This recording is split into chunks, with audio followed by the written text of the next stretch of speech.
what better way to train than to build a skill? And what I mean by building a skill is to get better at something very specific. Getting mobile, getting stronger are important things that are important to me, but I find that I get the most enjoyment is when I am having fun, when I'm sort of tackling a problem, solving something, and it's almost like when you train, it's solitaire. And since I can't train heavy without repercussions to my daily living, until I'm better enough to kind of get back to my normal powerlifting training, I think I'm going to mess around with Olympic lifting until I get bored with it. And for me, in my realm and everything that I've experienced, Olympic lifting is the most demanding sport when it comes to, or the most demanding sport, or a very demanding sport, especially when you compare it to powerlifting when it comes to mobilization or having mobility and flexibility. And having to be able to be flexible to get into certain positions like a front rack or a snatch position or overhead squat position requires not a lot of mobility, a lot of strength, a lot of skill. But one thing that it does for me is it kind of sort of helps keep me out of trouble, because I already know that I can't lift heavy, not without jacking up my wrist or my shoulder. So gotta take it slow, take my time, and enjoy this process. It's something that I've done before, and I've been aggressive at it. Now I'm going to take my time and enjoy this process. And if you see anything that I'm doing here that I'm in my training that you're not sure of as far as flexibility, stretching, and foam rolling, just leave a comment below. I'll answer your questions. And this workout today, I was focusing on hang cleans, and simply is just trying to get under the bar quickly. If there's one thing that you can notice from me, or one thing that I'm noticing about myself, is my feet. They turn out quite a bit. I start off straight, trying to open up my hips and sort of get that nice hip hop. But the challenge I'm having is ankle flexibility. So that's definitely something I need to tackle, and it's something that's going to take a lot longer, because right now I'm actually dealing with my shoulders right now. So you can see how I'm positioning my wrists, and it's almost like I am stretching my forearms. I'm also stretching my triceps. I'm also learning how to shrug the bar overhead. I'm learning how to get overhead tricep or overhead upward rotation of the shoulders. You can see me here doing a banded stretch with my wrist to get better wrist extension. So I got a bunch of thumbs down on a previous video for some flexibility exercise. It was actually a video for a blog post that I wrote on deadliftnerd.com. And I'm simply just trying to improve my wrist position and just stretch that out and try to, because I'm getting stuck in that right wrist and I'm getting jammed up. Mostly when it comes to doing a snatch, but also with a clean, or not so much with a clean, but so much a clean transitioning to a jerk, because my wrist will not be able to kind of get into that position. And with this lightweight, it's fairly easy, but I'm trying to get the feel for like figuring out what's tight, what's weak. As you watch me train, you're kind of seeing me sort of like test, retest, feel things out, seeing where I'm getting stuck. And I'm essentially I'm playing solitaire. I'm trying to see what my problems are. I'm trying to figure out which muscles are giving me problems, what positions are giving me problems, and I'm trying to hunt and figure it out. And this is where I learn the most. It's sort of my the way I train. Now, when I don't really have actually I do have a focus. My focus is to make these positions wrist pain free. So not having pain in the wrist, not having pain in the shoulder, not having pain in the knee, not hitting myself with the barbell, because my collarbone was a bit, even though the weight's light, if you don't catch it on your front delts, that thing just jams up into your collarbone and it freaking hurts. So I had some bruises up top because I haven't done this in a while. And this is something that I actually added new, which is I was doing some overhead or jerks. And part of the thing I'm beginning to realize, or beginning to sort of connect the dots with overhead movement, is that, especially a snatch, is you got to have really strong rear delt strength.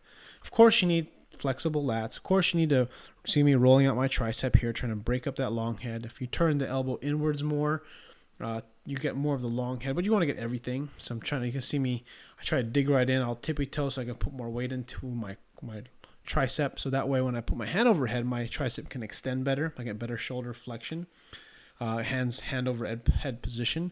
But one of the major stabilizers of the shoulder, as you reach your hands above your head, either behind your head maybe, or even above your head when you're doing a snatch position or overhead squat, is your rear delts. Because one thing I'm beginning to notice when I'm kind of stretching and rolling out and training people, I'll get a PVC pipe and I'll stretch, and I've been trying to actively externally rotate my shoulder as my hands are overhead, trying to pull the bar apart. And what I'm noticing is that the rear delts fire up pretty good. And I've actually got some really great videos coming up on some exercises to help improve rear delt strength specific to getting your hands overhead. And this is kind of why having strong rear delts are important. I mean, you guys hear this all the time. You got to do face pulls. You got to do external rotations for a rotator cuff. Got to balance out the shoulder. But the thing that I've been noticing is that the more specific you can train your body to a specific position, the better you're going to get at that position. Because a lot of the time, like there's this one post, who was it? It was some YouTuber, someone with a fairly large channel. Oh, it was Bart Kwan. He said he tried a wide stance squat. Bart Kwan of Barbell Brigade talked about doing a wide stance squat. I commented on his video, and it was hard for him to get out of the hole because he's used to getting a pop out of the hole because his feet are closer. He gets more quads. He gets more leverage out of the hips after popping out. Whereas the wider stance, he's not strong enough, or he's not used to that position.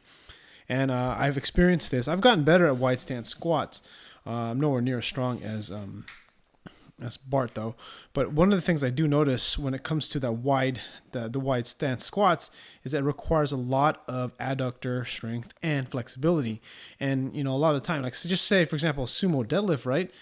You're not really squat. You're not going below parallel on a sumo. But when you do like a powerlifting stance, wide stance squat, and flat shoes, you're having to go all the way down in below parallel. And if you're not used to that particular position, you're going to be weak there. And because the adductors are such a big muscle, they're not able to, it takes time to train those muscles, and it takes time to train that grind, especially in a squat. In the case of an overhead squat or a snatch, or in my case, you see me working on cleans and front rack position, is being able to actively engage the rear delts during external rotation overhead. It's hard to do this with overhead position because it's a tight, compact position. A lot of people run into impingement problems. And because I'm healthy and because I'm staying pretty light, my shoulders are healthy, even though they're stiff, I'm staying pretty light. I'm able to practice these positions and practice the feeling for things.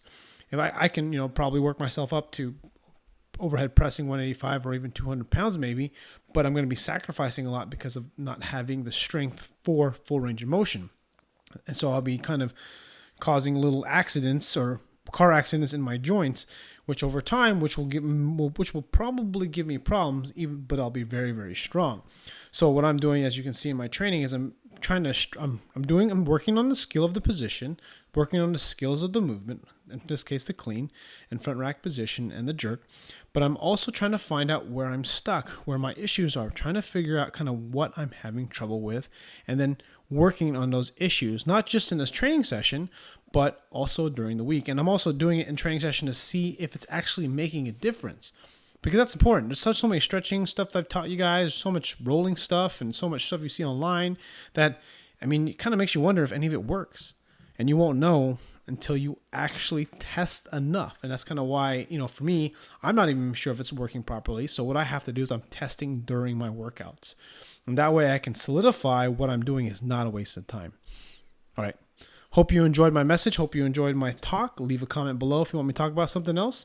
I got the other half of this workout, which I need to edit, and I'm going to talk about something else. Suggestions in the comments below. Thanks for watching, and I'll see you guys on the next video.